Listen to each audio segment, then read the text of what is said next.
당신보다 당신을 딥하게 안다. 이것은 한 신용카드 회사의 광고 카피다.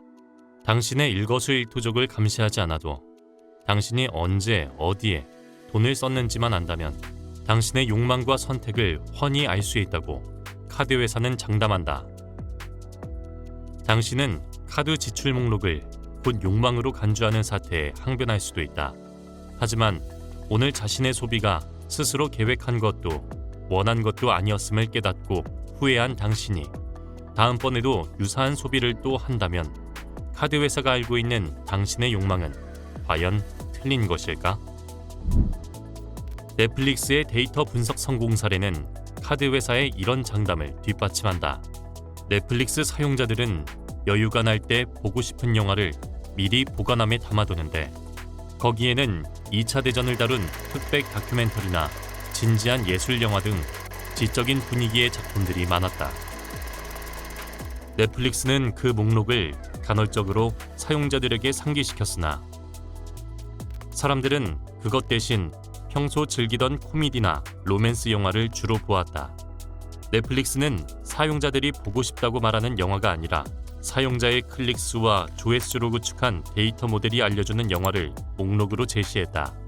그러자 사용자들은 넷플릭스를 더 자주 방문하고 더 많은 영화를 보았다.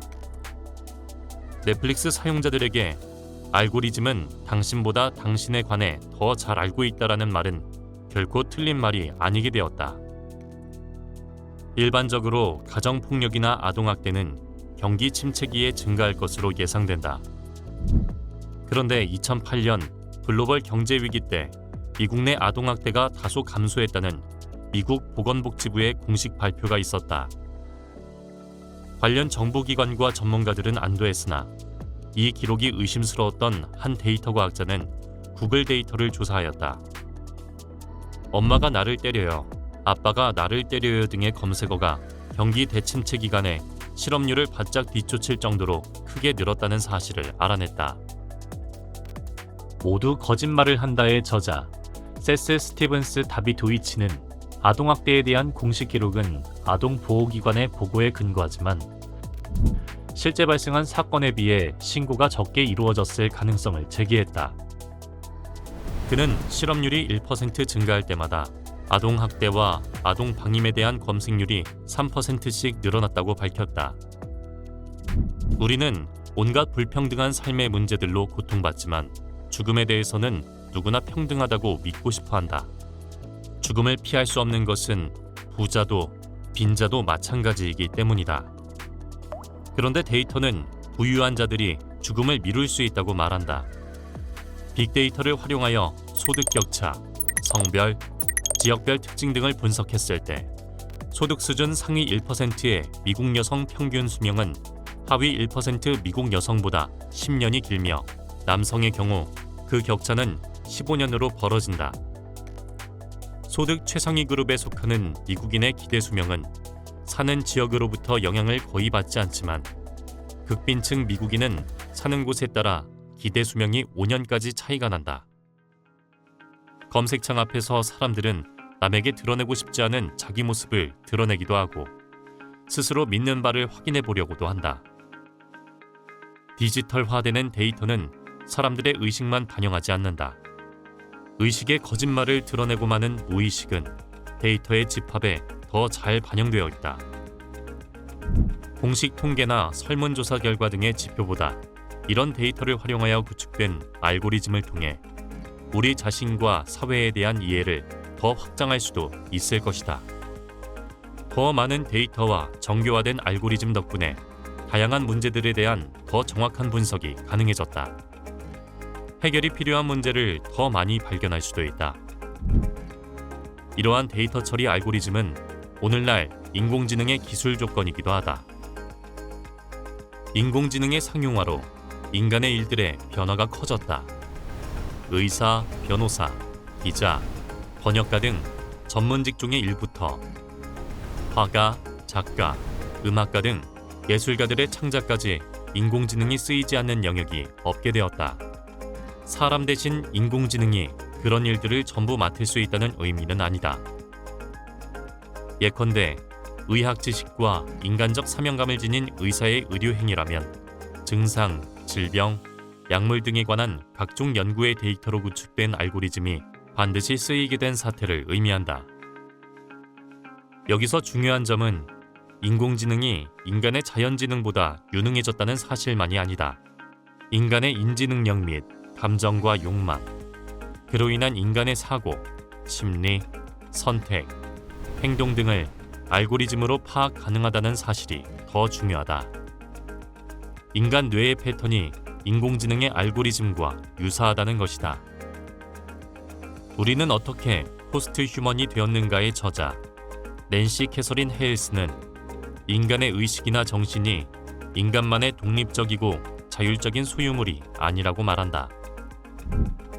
인간의 정신이 인간의 뇌와 신체를 떠나 존재하는 비물질적인 영역이라면 인공지능의 어떤 알고리즘도 인간의 고유성을 위협하지 못할 것이다. 그러나 인간이 경험하는 모든 것은 뇌에서 일어나는 전기활동의 결과이자 생화학적 반응일 수도 있다는 것은 오늘날 신경과학이 밝혀낸 과학적 사실이다.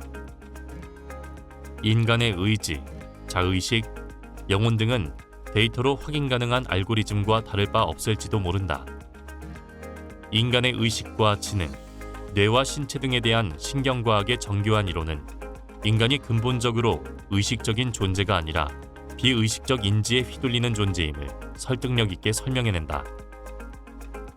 인공지능이라는 데이터 처리 알고리즘의 일부로 환원 가능한 인간, 스스로 데이터의 일부가 되어 알고리즘으로 해독되는 인간, 이것은 더 이상 먼 미래의 인간상이 아니다. 이제 인간 개체의 고유한 자의식이나 그것을 바탕으로 성립하는 자유의지 등은 존재하지 않는 것이거나 믿을 수 없게 된 것처럼 보인다. 기존의 휴머니즘, 이른바 자유주의 휴머니즘의 인간상은 고유한 자아로 통합되는 단일체였다. 그런데 이제 인간은 다른 유기체에도 통하는 알고리즘들의 집합으로 이해되는 것이다. 그리고 그 알고리즘을 파악하고 해독하여 업무를 처리하는 데 있어 현재 인공지능보다 유능한 것은 없다. 인간의 뇌를 앞지른 지능과 공존하게 된 세상에서 인간은 어떤 존재로 살아가게 될 것인가?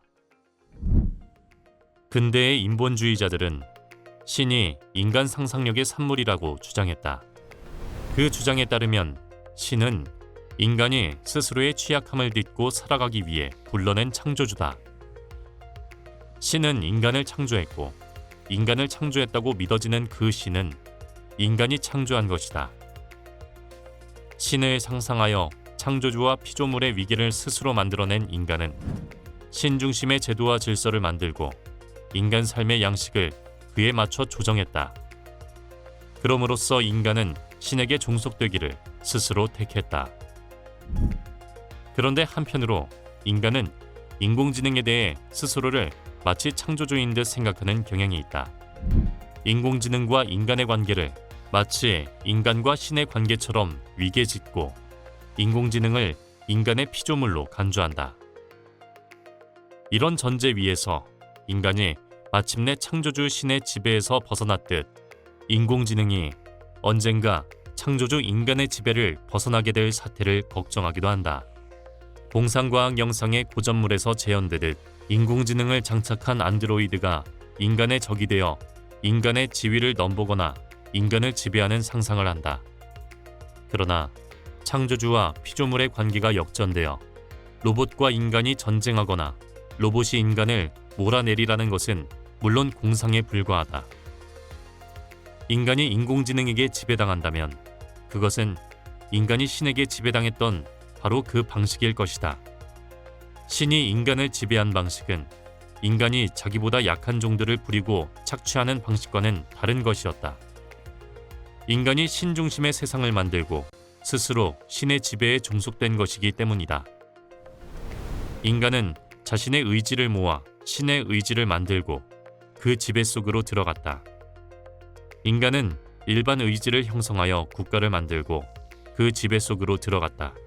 이제 인공지능을 창조한 인간은 무엇을 만들고 그 지배 속으로 들어갈 것인가? 빅 히스토리 연구자인 유발 하라리는 인류의 첫 번째 인지혁명을 7만 년 전 언어를 통해 방대한 상호주관적 영역에 접근할 수 있었던 호모사피엔스의 마음에서 찾는다. 허구를 생산하는 언어를 통해 복잡한 사고와 대규모 협력이 가능해진 인간종은 신과 기업을 창조하고 도시와 제국을 건설하고 문자와 화폐를 발명하고 마침내 원자를 쪼개고 달에 갈 수 있었다고 말한다. 그리고 이제 더 발달한 과학기술에 따른 두 번째 인지혁명은 인간을 어떤 영역에 접근시킬 것인지 질문한다. 지난 300여 년 동안 인간의 생명, 자유, 힘을 최고의 가치로 신봉해온 인류는 오늘날 생명과학과 디지털 혁명을 통해 한층 업그레이드된 종으로 진화한 듯하다. 디지털화된 데이터로 전지전능한 시스템을 만든 이 시대의 인류는 불멸과 행복과 신성을 획득할 수 있을 것인가? 유발 하라리는 그의 저서 호모데우스에서 인간의 온갖 경험이 데이터로 환원되는 이 시대를 데이터교의 시대라고 말한다. 신도 인간도 우러러보지 않는 이 신흥 종교는 인간의 지식과 지혜를 믿지 않고 빅데이터와 알고리즘을 더 신뢰한다는 것이다. 데이터교의 신도들은 우주가 데이터의 흐름으로 이루어져 있고 어떤 현상이나 실체의 가치는 데이터 처리에 기여하는 바에 따라 결정된다고 믿는 듯 보이기도 한다. 인간의 모든 경험은 데이터 패턴으로 환원되므로 사람들은 가능한 많은 매체와 연결해 가능한 많은 정보를 생산하고 소비하고자 한다. 경험을 데이터로 바꾸어 시스템과 연결시킬 때 자신보다 훨씬 더 큰 세계의 일부가 된다고 생각하기 때문이다. 경험하면 기록하라. 기록하면 업로드하라. 업로드하면 공유하라. 이것이 데이터교의 제1계명이다. 이런 관점에서 인간이라는 종은 단일한 데이터 처리 시스템이라고까지 말해지게 된다. 오늘날 데이터교는 인본주의의 탯줄을 끊어버린 세계를 예견하며 신과 인간의 관계에 인간과 데이터의 관계가 재설정되었다고 주장한다. 신은 인간 상상력의 산물이지만 인간 상상력은 생화학적 알고리즘의 산물이다. 18세기의 인본주의가 인간 중심적 세계관으로 이동하며 신을 밀어냈듯이 21세기의 데이터교는 데이터 중심적 세계관으로 이동하며 인간을 밀어낼 것이다. 이런 주장과 예견이 이끌어다 놓을 이 세계의 미래는 어떠할 것인가? 이 상상은 아직 데이터도 신도 아닌 인간의 몫이다.